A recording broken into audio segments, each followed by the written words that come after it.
Hello YouTube, and welcome to the DBTGamer show, and this is a DBTGamer special, and today I'm going to be talking about a board game. This is the My Hero Academia card game. I bought this about a year and a half ago, and it's not a bad card game, and I'm going to talk about it today in this video. First, let's look at the box. Nice box. Most of the art from this game is from Season 1 and Season 2 of My Hero Academia. This game itself cost round about 20-30 quid. To be brutally honest, get this game as cheap as possible because it's a pretty short game. You can have a decent amount of fun with it, but I would recommend get it as cheap as possible. So yeah, next let's go on to the rules for the game. Now in this review I'm not going to talk about the rules too much, but the rules in the rulebook, they're set out pretty nicely and it's relatively easy to understand and relatively easy to figure out. And the rulebook does do a decent enough job, but the additional rules section where it explains some of the scenarios that you may come across are a little bit of a pain. There are certain parts in the game where when I was playing it with my friends, it didn't exactly sort out one shenanigan that we had. But other than that, it's a relatively good rulebook and it works quite well. There are 5 characters in the game. You've got Mr. Aizawa. Each character has a special ability. Mr. Aizawa, once you complete a mission, I'll talk about missions later, you can remove a student from the student row. He's quite useful because you can remove students that you don't want other people to get. But if you remove it, it's gone for you as well. So you've got to kind of think, which ones do I want? Which ones will the other people's want? A few mind games, just figure things out. Then Recovery Go. Recovery Go is the opposite of Mr. Aizawa. So if you're playing a game and you've got both these characters in play, both characters can kind of go back and forth between each other. Recovery Go puts a student back in the row from the discard pile. Present Mike, you can swap the students around when you complete missions. Quite interesting idea. There you got 13, or the person who's also called Black Hole in the anime, I believe. She draws 3 action cards, and then when you complete a mission, you may let an agent draw an action card, and then discard an action card. So yeah, she draws, each player gets 1 action card, but you must discard at the end of your turn. So that's it. And then we have All Might, who is probably the most powerful character, in my opinion, but each character has their own little quirks and special abilities. But this guy, he somewhat feels the most powerful. You draw 3 cards when you complete a mission out of the action deck, and then you get to pick 1 action card and then you discard the other 2. So yeah, he's pretty powerful. One thing which I did like about the game, and the way it helps each player understand what they're doing each turn, there's a turn card for each player. The game is 1 to 4 players, but you do get 5 characters, which is a little bit odd, but it's nice to have more variety. The turn order just helps you keep your turn and figure out what you can do each turn. You draw 1 action card, you play 1 action card, you move your recruiter, you acquire 1 student, and you complete 1 mission per turn. Now, there are ways to get around this. You can sometimes get more than 1 student at a turn, or play them on 1 action card at a turn. There are action cards which can increase these abilities and you can do more stuff with them. So it's a pretty simple system and it does work quite well. Right, the next thing I want to talk about is the way the game plays. This is just a small scenario I've set up here so that people can just get a rough idea of how the game plays. First things first, let's say it's Mr. Aizawa's turn. So Mr. Aizawa will draw an action card, and then he gets to play 1, and then you get to move your recruiter. Now, the recruiter marker is this straight card, and this marks which row you're in, and you get to make 1 move per turn. Now, yes, there are ways to make more moves in a turn. That's where your action cards come in, and special abilities will happen, and crazy stuff will happen. I'll get onto the action cards in a bit, because they are all kinds of fun. There's even a few cards which I consider to be broken. So yeah, you move into a row and then you pick up your student. Now the students all have like numbers at the bottom. You got 3 stats. You got strength, speed, and intelligence. And these stats can be used to complete a mission. So, and some students, they're special and they get special abilities. Example, Todoroki or Icy Hot or Endeavor's kid. He gets the ability to choose any agency, and then they can't play action cards once you acquire this card for one turn. So he limits the player's abilities of your choice for one turn. This guy's quite powerful. And then you got a guy like, I believe this one's Stero, or as I like to call him, Tape Boy. He just has 4 in speed. It's just a blank card. So yeah, there tends to be 2 types of students. You've got the ones that have blank cards and the ones that have special abilities. And to be honest, most of the students are pretty well balanced, and there's a nice selection of them. All the artwork is from Season 1 and Season 2, so yeah, it's a nice selection. Now, you may see doubles in your classroom deck. That is normal, and that will happen.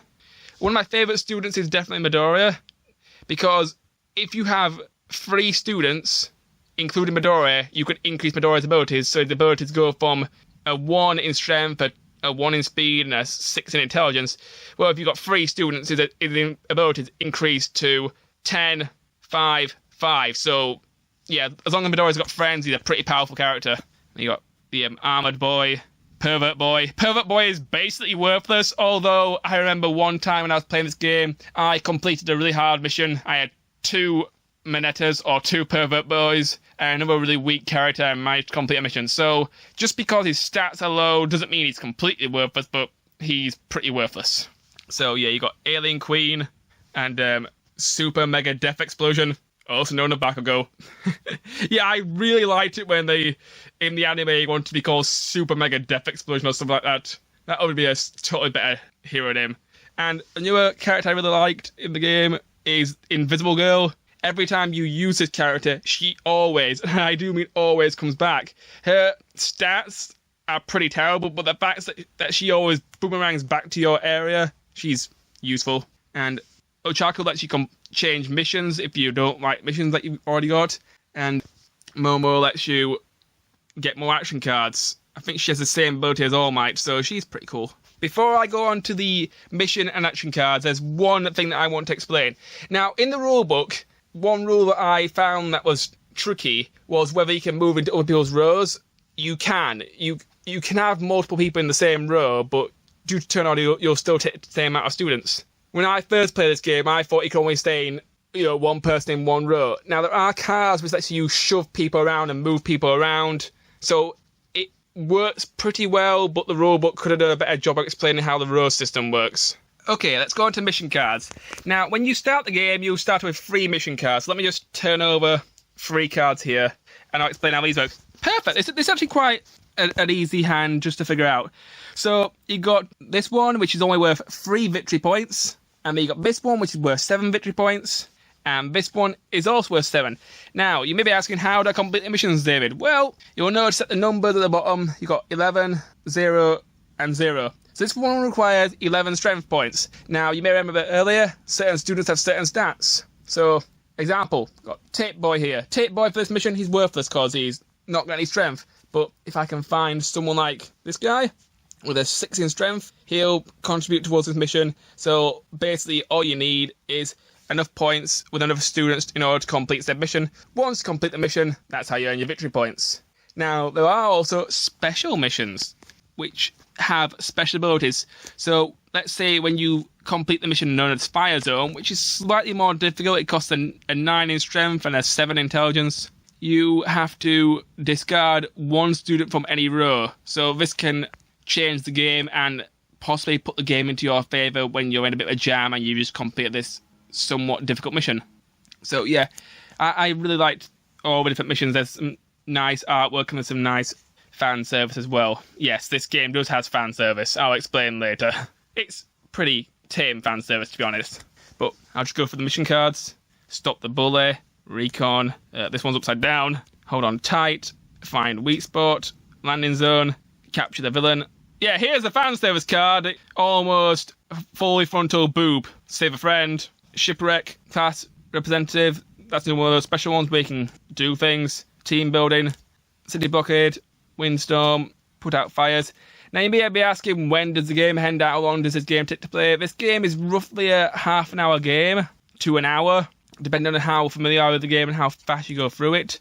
You play 2 5x4 grids of students, and that's how the game goes. So you basically have 2 rounds, and then you count up your victory points that you've earned from completing the missions, and that's how you win. So yeah, there's nice artwork. It's good. Quality of the cards. They're okay. They're a little bit thin, to be honest, and that's one of the weak points of this game. So yeah, go through these. I was kind of wishing that maybe they could have done like an expansion pack to this game where they had a few more different students, possibly the students from Class B, because some of the students in Class B are kind of interesting to watch in the show. And maybe they could have had a expansion pack where you got more missions and more action cards, but what you get is relatively good. It's a nice game. Anyway, that's the mission cards talked about and how to complete missions. Now on to the action cards. Time for some shenanigans and bullshit. Okay, on to the action cards. Well, you got attack cards. Now the attack cards, these are quite special. These let you attack the other players. Now there is a way to block this. There's a special card called block, which if you play that card at the time, it will block the attack cards.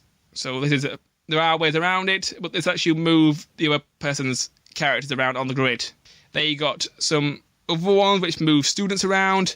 Here's the block card I told you about, which blocks attacks. There you got pull the pin, so you can remove action. You can remove all the mission cards on the other person's field and make them redraw, so they have to restart. Warp gate just rearranges rows. Complete surprise, just discard all the action card. That's really bad. It can really screw you up. Bad press is a pretty interesting card. It lowers your opponent's victory points by 2, so you can pick one opponent and lower their victory points. So it's kind of a cool card. You can sort of work into the narrative. Let's say that person used Pervert Boy last turn. Well, for using Pervert Boy, you can say that they lose 2 points. It's just a fun little card. You can play around it, have some fun with that. Recovery Girl puts the student back in the row. Jump forward, you move these things around. Mutter Mutter, you can discard a student. Perfect Education, you can change the rows due to intelligence. Hop over, move students forward. Show Off. This one I very rarely use. It lets you draw 3 more action cards, so it basically doubles your hand. Because you start the game with 3 action cards in your hand, and if you play this one, it doubles your hand. But if you play this, it ends your turn straight away. So I don't tend to use this one very much because it just ends my turn too fast. But if you want to use it, use it. You got 50-meter dash, which moves the speedy students forward. Jump behind, moves the back student to the front. Lunchtime rush. This lets you get a student from a student deck. This actually lets you get 2 students in one turn. You get 1 from the rows and 1 from this. That's pretty cool. Student files. This is a buffer. It increases one of your stats by 3. So that's pretty useful. I like those cards. Counter lets you discard agency cards. Good press. This is the opposite to bad press. It just gives you, the player, 2 more points. Yes, you can't use this on another player and help them out.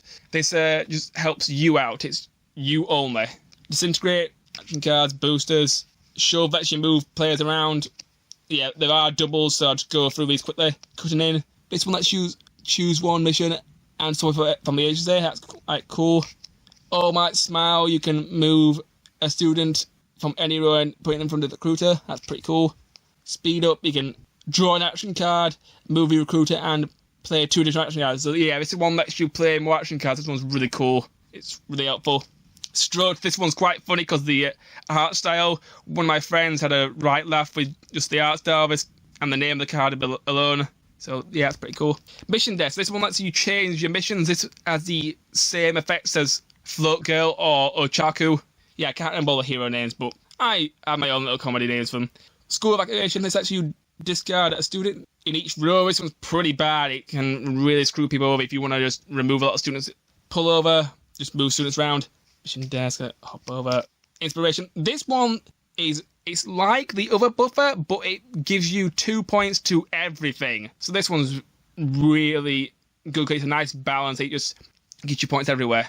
Caught you looking, and someone lets you look at your opponent's hand and just see what the cards are.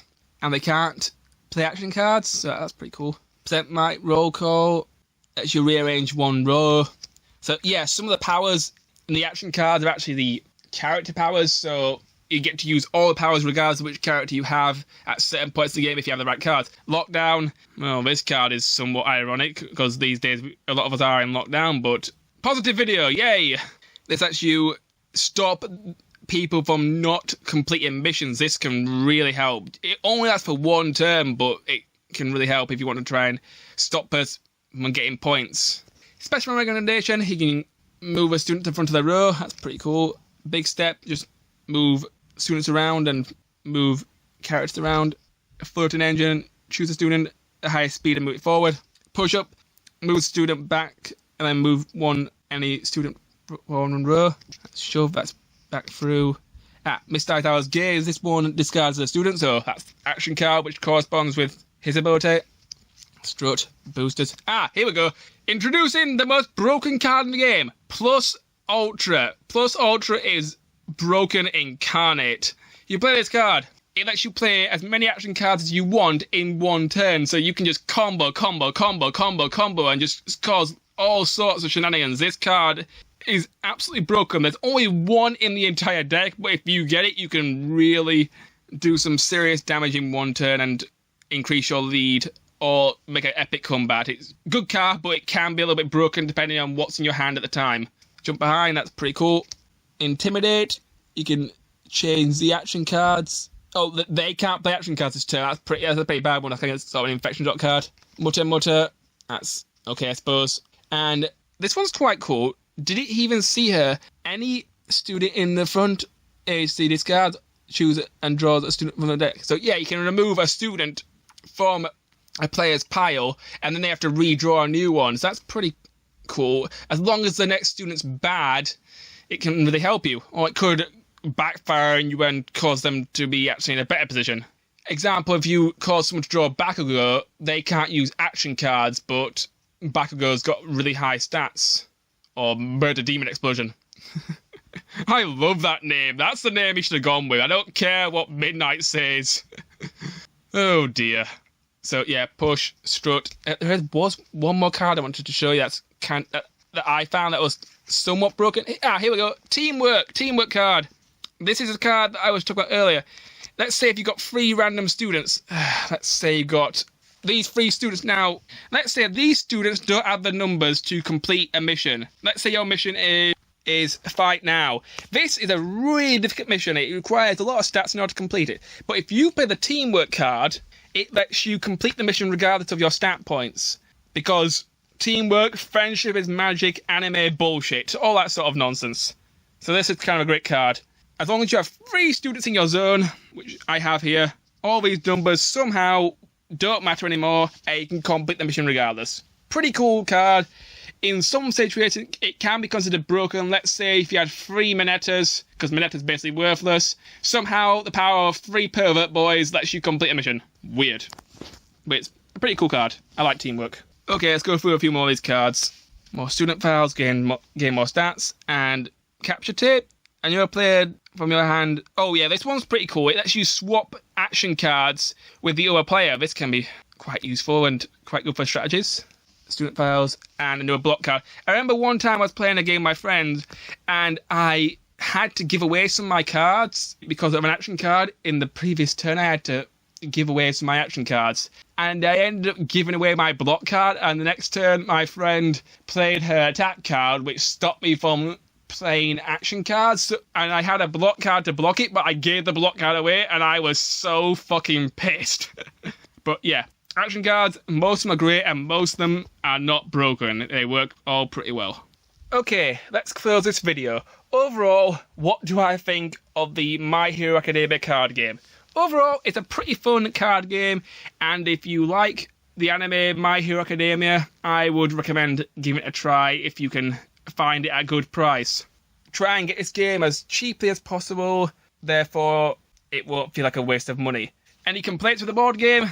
The cards could have been better quality, they're a little bit thin, and the manual could have been better laid out, and I suppose the box could be laid out better. It's kind of a pain in the ass when you're trying to put it back together, and the cards do get jumbled up quite easy.